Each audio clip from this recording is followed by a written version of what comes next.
Si Congressman Joey Uy nagsalita na.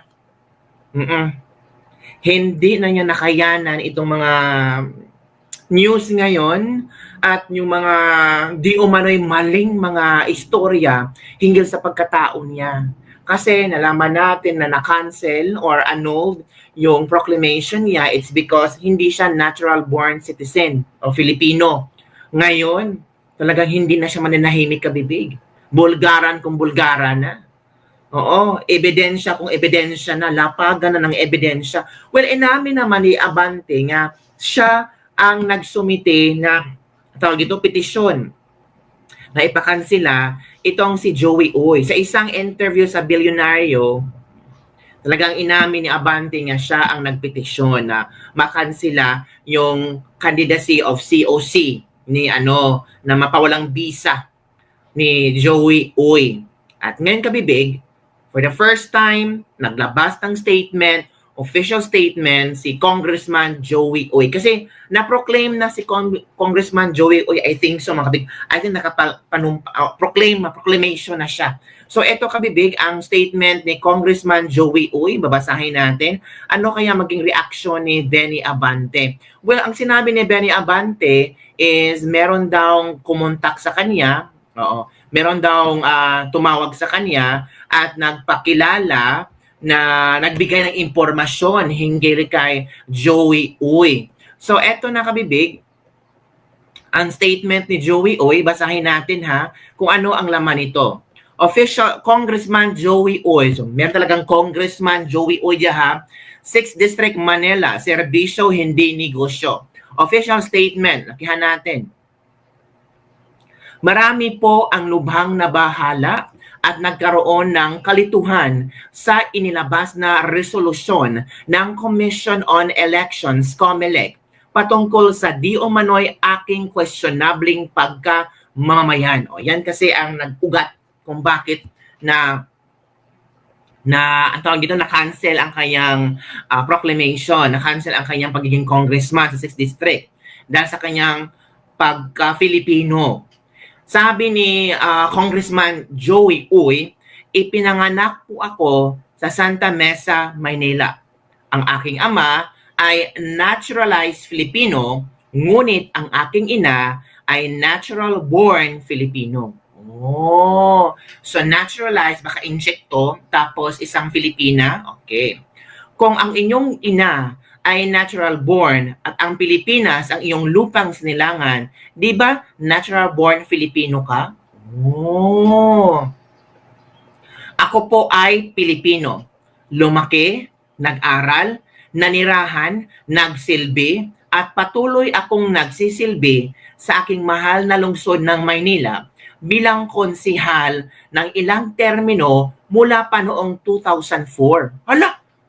Mula 2004, ngayon lang naugkat. Itong, anong tawag dito? Si naturalized Filipino itong si Uy. Hala, grabe naman. Diba? 2004. Ngayon, 2025. So, grabe. Ilang years. Pero ngayon lang talaga inilugkat. Ngayon lang talaga dinismiss ng COMELEC sa panahon ni Garcia. At nagsilbi siya sa Manila bilang konsihal for how many years? Bakit ngayon lang siya nakansila? At bakit nakansila kaya COC? Diba? Nagsalita na po ang mamamayan ng ika-6 na distrito kung sino ang nais nilang maging kinatawan sa Kongreso sa pamamagitan ng isang malaya at demokratikong halalan. Sana naman po ay pakinggan ang kanilang boses. Pa. Vox Populi, Vox Dei, the voice of the people is the voice of God. Ang boses ng taong bayan, siya rin tinig ng kalangitan. Hangad ko lamang ang maipagpatuloy ang mahigit 2 dekadang paninilbihan sa aking mahal na distrito Distrito 6 ng Maynila. So ito yun ha, ito yung official statement ni Joey Uy. Grabe, no? Matagal na pala siya nanilbihan sa distrito ng Maynila, sa ika-6 na distrito ng Manila, since 2004. Pero bakit ngayon lang na-question yung pagiging Pilipino niya? Na kung saan talagang pinawalang bisa ang COC ni Joey Oy. Marami na nagdaang mga COMELEC chairman, pero bakit hindi ito napansin? Di ba? Nako. Ano kaya ang maging reaction nito ni Benny Abante? Sabi ni Joey Oy, yes, yung father ko is naturalized Filipino, but yung mother ko is natural-born Filipino. Nako, ito ang mga komento ng ating mga netizen. Ito, Congressman Oy, sana po huwag kayong pumayag na agawin ang posisyon nyo. Nagtiyaga kaming pumila, kahit napakainit, makaboto lang. Protektahan nyo po ang botong ipinagkaloob namin sa iyo. Oy. Sabi dito, Hoy, Chairman Garcia, magkano binayad sa ni Pastor Abante at parang magdesisyon ka ng mali. Lumayas ka na sa pwesto mo at maghanap ka ng lugar para sa iyo. From Divine Carvajal. Hindi man ako botante ng Maynila pero nararapat lang na respetuhin ang ibinoto ng taga Maynila. Ipaglaban nyo po ang tama at nararapat. From Dania Mando. Lahat gagawin para sa kasakiman. Ilang taon nang nanungkulan sa konseho, ngayon tinalo ka Abante at papalitan ka ng kongreso hindi mo matanggap. Yan ba tinuturo mo? Simbahan nyo? Hala Abante. From Torres Apple. Naku. Nagsalita na ang mga netizen din. Ilang beses naging councilor, walang naging problema. Nanalo ng congressman, may problema. Basta kami, Joey Oy, from Marites Mayor. Kung tatanggalin ka ng COMELEC, dapat tatanggalin din nila si Joel Chua, Bongo, at iba pang mga may Chinese na apelyido na nanungkulan ng ngayon sa gobyerno para po ay patas ang laban. Oh. Including Erich Sylvester, Senator. Hala, pati si si Erwin Tulfo. Updates po sa Tulfo Brothers, di ba may ganon din sa issue sila? Bakit tahimik ang COMELEC dyan? Hala. Ang pinakatotoo, panalo po kayo, Joey Oy, ang congressman na distrito sa East. Mas masarap pakiramdam na taong bayan ang naghalal, duly elected, not just appointed. Oh! Yan ang mga komento ng mga netizen. Ito,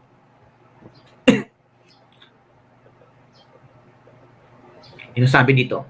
1935 Constitution, Article 4, Section 1, Page 2, those born in the Philippines Islands of foreign parents who, before the adoption of this Constitution, have been elected to public office in the Philippine Islands. 1987 Constitution, Article 4, Section 1, Page 3, those born before January 17, 1973, of Philippine mothers who elect Philippine citizenship upon reaching the age of majority, and Article 4, Section 2, natural-born citizens are those who are citizens of the Philippines from birth without having to perform any act to acquire or perfect their Philippine citizenship.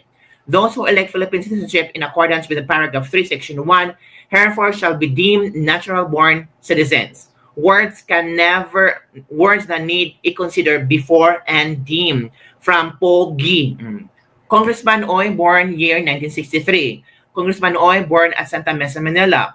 Congressman Oy served as Manila 6th District Councilor for 12 years. Bakit na annulled or void ab initio? PS, hindi pa ako marunong sa batas, marunong lang umintindi. Yan ha. Yan ang kanyang statement. So. Ay naku mga kabibig. Nako, paano na yan? 1987 Constitution apply if his mother was still a Filipino at the time of his birth in 1963. If she had already become Chinese by marriage, then this section doesn't apply. If she retained her Filipino citizenship, then he can elect citizenship. Did he elect Philippine citizenship at the age of 18? To elect citizenship, you must declare the election of citizenship, usually via sworn statement. Register it with the Civil Register and Bureau of Immigration. To this upon reaching the age of majority around 18. And ang naturalization ng pamilya noong 1968 ay hindi election. It's a separate process and it means he became a naturalized Filipino, not natural born. Yes, dapat naging konsehal na pa po pala kayo. Bakit ngayon lang na question ang COMELEC? Matindi talaga itong COMELEC na ito. COMELEC, igalang mo boto ang taong bayan, ano pa silbi ng botohan? Yan ang ilang mga komento ng ating mga netizen ha. Komento nila hinggil sa issue na ito. Well, nagsabi naman ang COMELEC, nilinaw ng COMELEC na hindi pa final ang desisyon sa pag-disqualify kay Joey Uy bilang kongresista. Ang tanong ngayon, sino ang mauupong kongresista sa June 30? Yun na nga kabibig. So, manood tayo ng isang report na kung saan ipinahaywatig dito na hindi pa talaga final. At dapat na bang magsaya si Abante? Pwede naman siyang magsaya, di ba?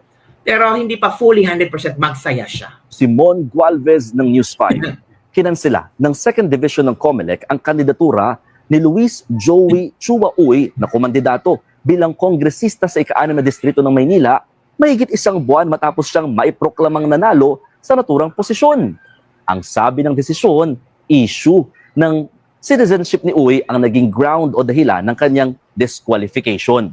Sabi kasi sa saligang batas, tanging mga natural-born Filipino citizens lamang ang pwedeng maupo sa mga national positions gaya ng kongresista, senador, vice president at pangulo ng bansa. Bagay na kinwestiyon ng petitioner nito na si incumbent Congressman Benny Abante. Sabi kasi niya, hindi naman daw natural-born Filipino itong si Uy, kundi naturalized Filipino lamang. Ang tanong siguro ng marami, bakit naging konsehal din siya ng ilang beses sa Maynila at di naman na-question ang kanyang nationality? Correct. Ang sabi rin ng saligang batas, sa mga local positions, mayor, vice mayor, governor, vice governor at konsehal at mga sangguniang panlalawigan at sangguniang bayan, kahit naturalized Filipino, pwedeng maging manalo or pwede maupo sa naturang mga posisyon. Wala pang formal na tugon ang kampo ni Uy tungkol dito. Pero sabi niya sa News 5, naninindigan siyang natural-born Filipino at nakatakda nilang iapela ang naturang desisyon. Bagay na inaasahan na rin naman ng poll body, lalo't hindi pa naman daw final and executory ang naturang desisyon na nagsasabing si Abante ang nanalo at hindi si Uy. Ang tanong ngayon, sa June 30, kapag hindi pa nadedesisyonan ng COMELEC NBank itong naturang issue ni na Uy, sino mauupo bilang kongresista ng Manila 6th District? Ang sagot, si Uy pa rin. Dahil nga naproklama siya sa naturang posisyon. Pagkatapos kasi ng June 30, mawawala na ng jurisdiction dito ang COMELEC at kung sakaling may magko-question pa rin dyan, iaakit niya na yan sa House of Representatives Electoral Tribunal, bagay na nakatakda rin daw gawin ng kampo naman ni Abante sakaling magipit niya sa oras ang COMELEC NBank tungkol dito. Si Uy pa rin. Nako, may plano pa rin si Abante, mga kabibig. So, tingnan natin kung sino ang mananalo ng dalawa. Kasi napakasakit naman sa part ni Abante na konting-konti na lang ang boto difference nila ni Uy. Diba? Konti lang, hindi naman millions or thousands. Sa konti lang talaga. So kaya, yan mga kabibig, baka hindi rin, tawag dito, hindi mapapatalo si Abante. Talagang hinanapan niya ng butas at meron siyang nakitang butas. At ipaglalaban din ito ni Benny Abante. So yun kabibig, yun lang ang ating ladies lebak-lebak for today. Do you think sa dalawa, Joey Uy, Benny Abante, sino ang may karapatang umupo bilang bagong congressman sa 6th District ng Manila? I think ang may karapatan na magsalita nito ay ang taong bayan. Yung bumoto, kasi may mga voters din si Abante. May nagsasabing si Abante. May mga voters din si Joey Uy. Sabing, si Uy. So, ano kaya ang gagawin ng COMELEC? Maiakyat kaya ito sa Korte Suprema? Ano kaya ang maging hatol ng Korte Suprema? Naku, more on legal basis tayo dito mga kapipi. Kaya maghintay lang tayo sa mga updates. Malapit naman ang June 30, 10 araw na lang, June 30 na, na-proclaim na pala si Joey Uy. Yung nga ang tanong, sinong uupo? Kundi si Joey Uy. Diba? Kasi na-proclaim na siya eh. Nako. Mataas-taas pa itong mga biyaheng ito, yung istoryang ito. So sana lalabas ang totoong resulta. Ang resulta naman nanalo si Joey Uy. Ang problema lang is questioning his natural born Filipino ba siya or naturalized Filipino siya. Yun lang kabibig. Don't forget to like, subscribe, and share this video. Bye everyone. See you next time.